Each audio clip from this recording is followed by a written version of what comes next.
ni même les Russes qui ont dénoncé. C'est l'agence anticorruption. C'est l'agence anticorruption, mais qui a des difficultés aussi dans ses rapports d'indépendance avec le pouvoir. Mais c'est elle qui a débusqué cette affaire. Alors que Didier François, vous allez nous donner les détails de ce qui a été signé tout à l'heure sur la base aérienne de Villacoublay. Pour vous donner l'essentiel, donc c'est ce que vous disiez, effectivement 100 Rafales dans la lettre d'intention, mais il y a également 8 systèmes Mamba, donc le fameux système d'interception de défense antiaérienne. Ce qui est beaucoup. Oui, beaucoup, c'est l'équivalent de ce qu'a la France. Pour vous dire les choses franchement.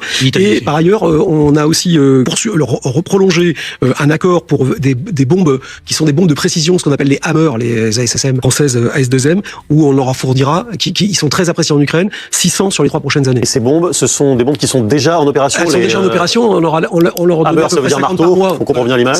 Et c'est extrêmement précis et c'est redoutable. Et on a réussi à les adapter pour qu'ils puissent être tirés, y compris sur des MiG-29 de chez eux. Donc. Alors c'est vrai, lieutenant-colonel Arbaretti, que les chiffres que nous donne Didier, ce sont des chiffres qui sont 100 Rafales, 8 systèmes Mamba. C'est ce qu'on peut appeler, alors c'est pas tout de suite, hein, c'est une lettre d'intention, on le rappelle, mais ce genre de choses, c'est ce qu'on appelle des game changers, comme on dit, quelque chose qui peut faire basculer le conflit d'un côté ou de l'autre. Oui, à condition que ce soit livré à temps. Ils arriveront comme des carabiniers d'Offenbach, c'est-à-dire après l'action.